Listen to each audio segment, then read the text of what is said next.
Hello. I am busy painting away panel number 6, which represents breakdown, breakthrough. Hi, this is Dr. Judy at the Psychological Healing Center. Thank you so much for tuning in. I know I did not get a microphone yet. I am committed to getting one. I will talk very loud so that you can hear me, I hope. And if you don't hear me, let me know and I'll talk even louder.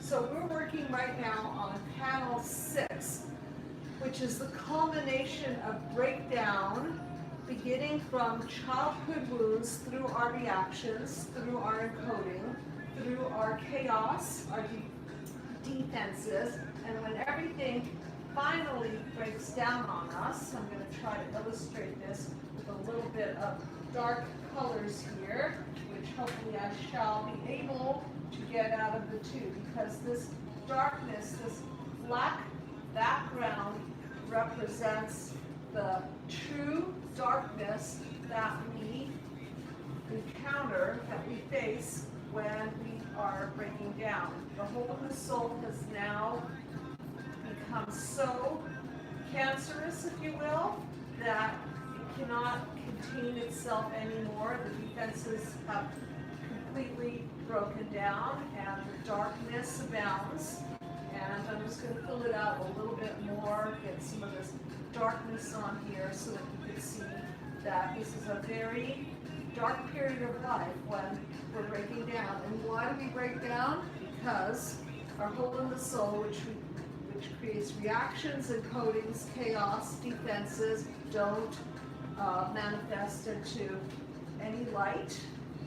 They are not sustainable. They do not sustain us. They are now at an emergency level. So we can see here, let's put a little red in here so that we can kind of identify with some of the swirling of the emergency level of this breakdown.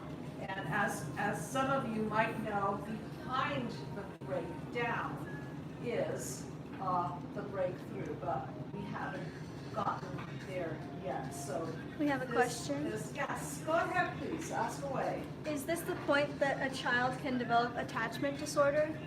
No, it's later. Beginning first 3 years of life is represented by panels 1, 2, and 3.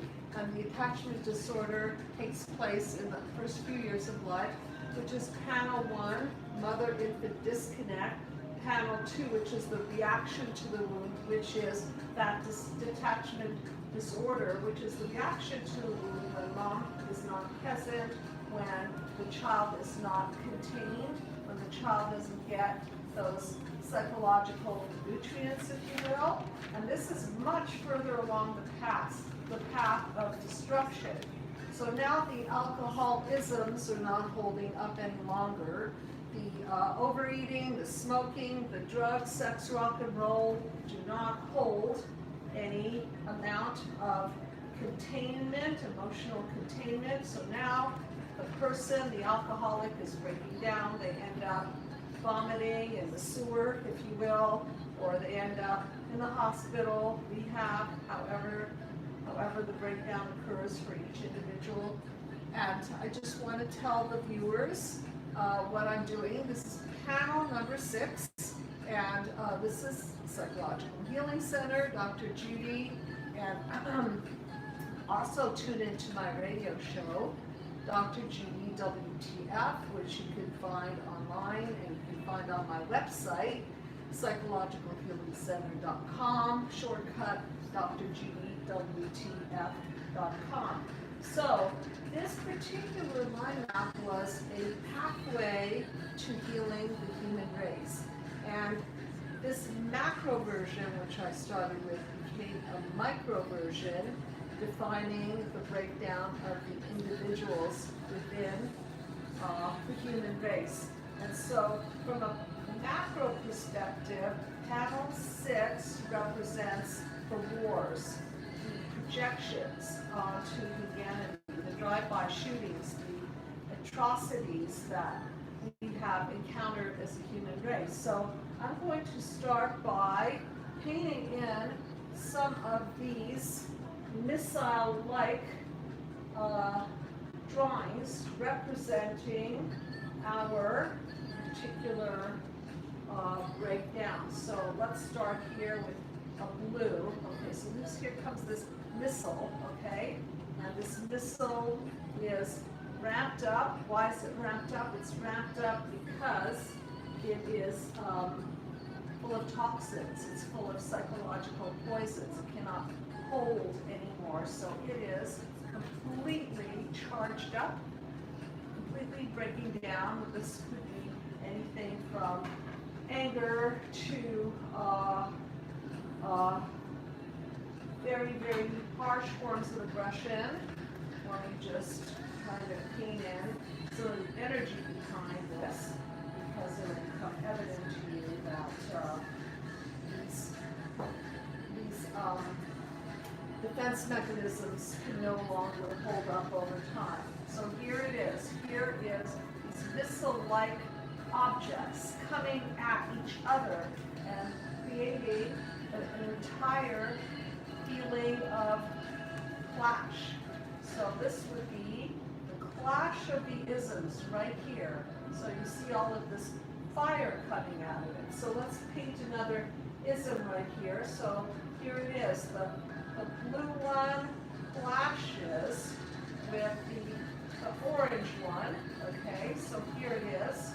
This missile-like object clashes, and let's use it metaphorically to represent clashing with your co-workers, clashing with your husband, your wife, your significant other. So these areas of interface here represents where we are clashing and crashing and breaking down. So let me define some of this, because again, this is a territory of emotional destruction, of emotional breakdown, and you can see how this is like an atomic bomb exploding. The two parts are clashing with each other. So again, this can represent marital discord, this can represent arguments on a grander scale, it can represent shootings, mass murders, so on, that unfortunately we're all too familiar with. And why is this happening?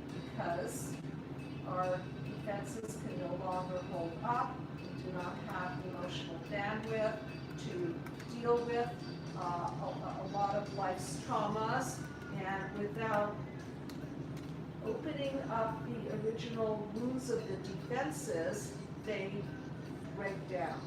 Okay, so I'm just going to put in a few more here so that you can get the feeling of these defenses and the missile-like quality of them and how destructive they could be to life. And please do call in or ask questions. And you can see here, here's another little ism coming at you. And let's say this one represents the breakdown of drug addiction. Okay, it's now gained speed, and pretty soon it'll gain so much speed that it will detonate and devastate. So here is another missile-like object representing breakdown. Okay, there it is. And why is this happening again? Because our defenses can no longer hold those psychological toxins, if you will. So let me paint in one other color so that you can be very visually clear as to what is going on here from a macro perspective and a micro perspective. So here it is.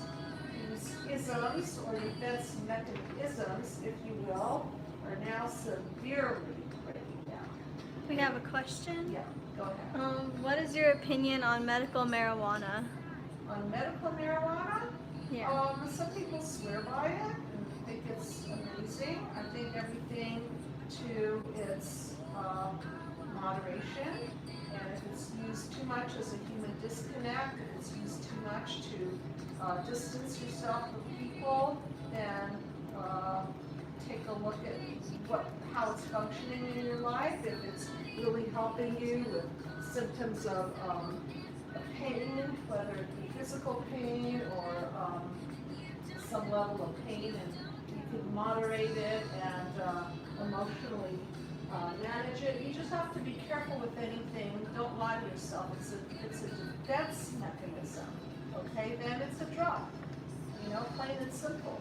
You're just using the medical marijuana label as a reason to self-medicate. So it's up to the individual to really gauge that and decide what's going on. But you see, this is becoming more and more toxic. You can see the environmental toxic fallout material here, and these isms are picking up speed of mass destruction. So again, I want to go back to the end game. This is the end game of the system gone wrong.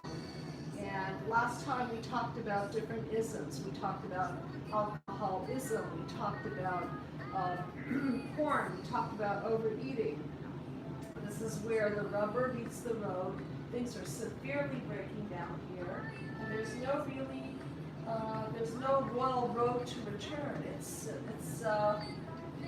See, the whole energetic field now is releasing the toxins. So we could talk about it from the point of view of, let's say, projections. These are massive projections of anger onto other people, or even if you would like to look at it this way, different parts of the self. So this is the self destroying another part of the self, for example. So it doesn't necessarily only have to be another person. Yeah. Question, can scapegoating contribute to this? This is a drawing of scapegoating. So this is the end game of scapegoating, is that one, let's say, overpowers the other, scapegoats the other, and maybe this might be a weaker individual, and then the scapegoat or the bully smashes that weaker individual and overtakes. So that might be another outcome of a clash. Yes? We got another question. Yeah. Can self-love and self-care really replace the need for all these defense mechanisms when you're neglected and no family life? That is the goal. The goal is to treat ourselves better than we were treated, and to identify the mistreatment so that we don't break ourselves down. Because this could be another metaphorical drawing, let's say, for our own breakdown. So when we don't self-care, when we don't take care of our boundaries, when we let other people violate our boundaries and smash into them, then we're prone. Okay? So when we self-soothe, when we self-care, when we do things for ourselves like eat properly, get the proper amount of sleep, and surround ourselves with people who are not out to get us or out to win us over, out to demean us, devalue and destroy us, then we turn our attention inward and we learn from mistreatment how to self-correct on that and treat ourselves in a kind, loving, respectful way. And again, I want to mention that if we don't break down the negative core beliefs, then we continue to self-destruct because we keep believing that we're not good enough, that we're not worthy, that we're not lovable, that we don't deserve good things in life. And again, if these core beliefs are not dismantled, then it's very, very hard to prevent ourselves from breaking down. It's very hard to prevent ourselves from not projecting our feelings onto other people. We're not absorbing feelings from other people and being doormats and sponges for toxic material. So you can see there's a lot of energy here. There's a lot of toxicity here. And you can see where the rubber meets the road, where one individualism pushes up against another individualism.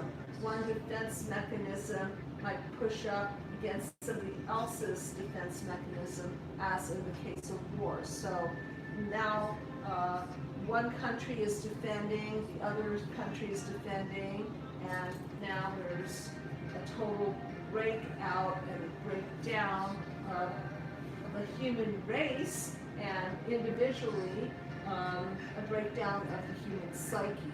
So what is the remedy? Thank you for your question.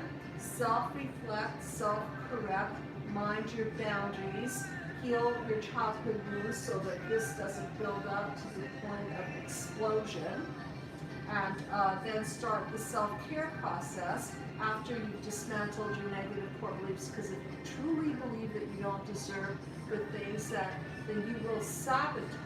I want to say that again.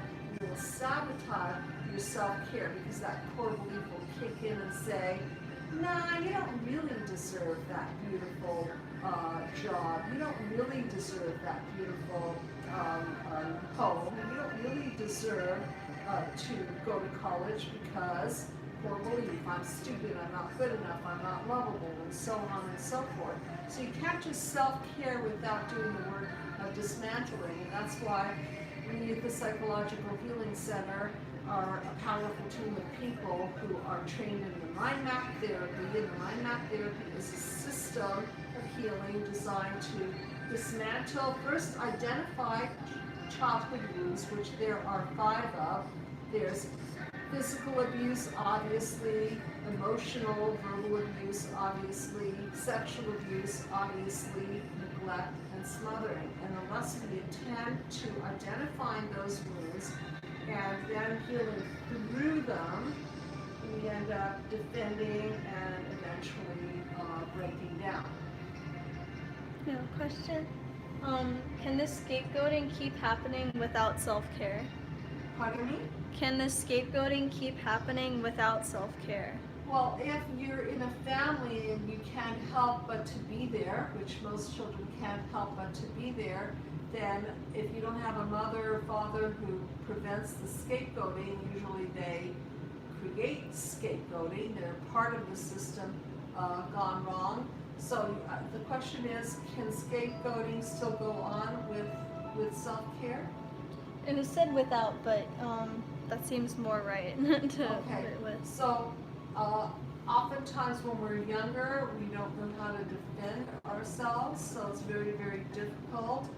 I think that the more psychoeducation people receive, the more they will understand that the scapegoating and the bullying and so on is as a result of the scapegoaters and the bulliers not being psychologically well, but projecting their feelings. So self-care in this case would be having boundaries, removing yourself from the situation, seeking help from others to prevent the attackers,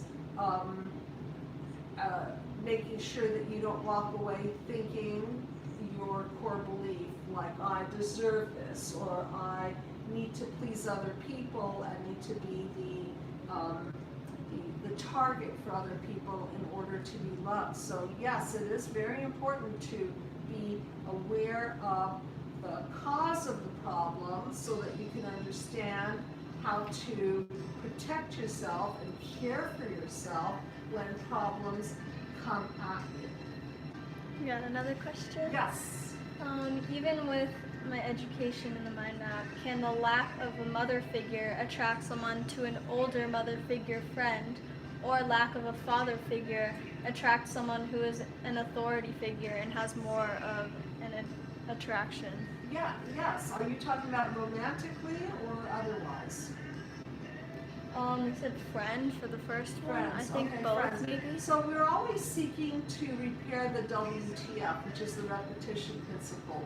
So if you didn't have a strong mother figure, it would make sense that you would gravitate toward a surrogate type of mother figure, which might be a good idea. You just have to be very, very cautious in terms of how you relate to that person, because that person isn't your mother. So if you over-project onto the person that they are your mother, and you go overboard with an unhealthy attachment toward them when it's not healthy or mutual, then you may be running into creating a lot of hurt and destruction for yourself and the other person. And again, becoming involved in a sort of a toxic love situation. So again, it's about balance, it's about mutuality, it's about synergy and healing. We have a comment that says Jezebel and Ahab had 2 sons who became their flying monkeys after Ahab died, and they've been attacking me and trying to destroy my life for 60 years. I've attracted narcissists my entire life. Okay, that's the WTF. So we have a tendency to pick the herders to complete the psychological file. So we will actually pick somebody that we psychologically know is destructive to us. Why? Because we wish that we're going to come together as a united humanity, or come together as a united personhood, peoplehood. However, it doesn't usually work that way. It just ends up breaking down. So I want to direct you to my YouTube video titled "The Herder Cannot Be the Healer." The herder can't be the healer. So if you're attracting poison, it's because you're doing a WTF repetition cycle, and you're engaged again with the energy of the demeaning or the devaluing or the rejecting original person, probably your mother, your father, your primary caregiver, and reenacting it with another person. And once you can identify this, and you can start to direct your anger instead of outside toward others, if you can reprocess the feelings about these injuries with your therapist about your mother and father and get the psychological poison out, that's how you break through. So you can actually turn the breakdown into a breakthrough by acknowledging the wounds of childhood and entering into a therapeutic process, the mind map process specifically, so that we at the Psychological Healing Center can help you reprocess these feelings of anger, whether they be imploding on you and creating depression and anxiety, or exploding and causing destruction upon other people. They don't belong in you, they don't belong projected onto other people. They belong in the therapy room, and they need to be reprocessed so that they don't live inside you and destroy you and others. All right, we have a question. Any advice for a person without any family relationships or support, and few friends and a lack of trust in people? Okay, so let's start with the lack of trust in people, which then leads to few friends and so on and so forth. So when we don't have pillars of family members who hold us upright and emotionally make us feel safe, we don't develop a sense of trust in the world. One of the stages of development, maybe the first stage, is a stage of developing trust versus mistrust. So the first step would be to identify what broke the trust in your family of origin, and I'm imagining it was some level of betrayal. So once you can find the origins, the cause, if you will, reprocess the feelings, they then won't be projected onto others in the form of lack of trust. So then you will be able to correct your psycho-perceptual view of others and not see others as threatening. So when your boundaries feel more safe, and when you can let them down and allow for other people to come in, then you create the possibility of inviting people into your world. And when you can begin to trust yourself and trust your selection process and identify how your boundaries got violated in the first place and correct upon them, then you know that you're serving yourself better, you're being a better psychological guard, if you will, to yourself. Your membranes can now be seen not so much completely closed down or completely open, but semi-permeable, where instead of clashing with people or cutting them off, you can then invite them in, see if it feels good, see if it's synergistic, see if it feels healthy, and then create those kinds of relationships. So here we are at the Psychological Healing Center, and panel 6 is the ultimate breakdown. And please remember that breakdowns are opportunities for breakthroughs. So the alcoholic who ends up vomiting in the gutter and almost dead has now an opportunity, if they live so long, to check into rehab and be broken so much down by the pain that they make a clearly new life choice, which is very difficult, takes lots of support, lots of therapy, as you know. And this applies to any other type of breakdown, even a marital breakdown. I have a lot of people who come to see me because their marriage is broken down. And sometimes it's an opportunity to break through, because often when marriages break down, it's because of betrayal, an affair, because of a disconnect, lack of love, lack of attention, somebody's problems are intervening with the marriage. And so maybe when the marriage breaks down, the old marriage has to die, proverbially speaking, and the new one has to be built from a sustainable system. No question? Yeah. Thank you for all these questions. I'm really enjoying the participation. I really appreciate it. I recognize that my parents brought me to these mechanisms, and being in their presence still brings shivers to my spine. How could you forgive someone if you're not sorry and you want to do it all over again? This is a very, very interesting question, and I personally think that forgiveness is earned. It has a part 2. Okay, so I think forgiveness is earned. It's up to the individual as to whether they want to forgive or not. In the way that I see it, the best that I can do as a human is just to, somewhere in my mind, say that that's as far as they've been able to grow. It is what it is. It doesn't mean that I have to love them now. Forgiveness does not equal love. Forgiveness does not equal let's bring you back into my life. Forgiveness might just be an internal thing of recognition of this person's wounds of childhood and where it took them, and to maybe forgive yourself for inviting them into your life. And they said, isn't forgiveness a two-way street? The person has to want to be forgiven, and you can't forgive someone who would do it all over again and hurt you. I agree with that. I agree. Right, because forgiveness is not just a pass card, because if you just say sorry, where's the growth? So I believe that true forgiveness is not an apology. True forgiveness is a recognition and an empathic connection to the pain of hurting another person, and connecting to that pain. And if you can't connect to that pain, connect to the pain of what hurt you and understand why you're disconnected from other people's pain. Because that is what's lacking on the planet, is a sense of empathy and the ability to feel for other people. And that's a problem, because that's where we get into clash, where we don't care. There's no empathy. There's just me versus you. It's an ism. Me, you. No interconnection. Okay, thank you so much. No other questions?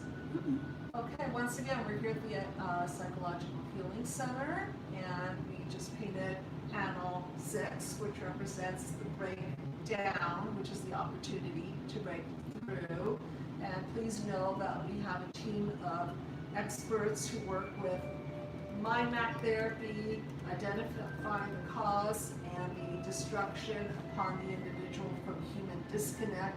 We're in the business of healing human disconnect so that you can have a better outcome for part 2 of your life. And you can also download my book, ask for a free PDF copy of Be the Cause, Healing Human Disconnect. And do tune in to my radio show, Dr. Judy, WTF, 8 p.m. Pacific Standard Time every Thursday. And you're welcome to ask for a free consultation. And yes, please do reach out. Thank you again so much for joining.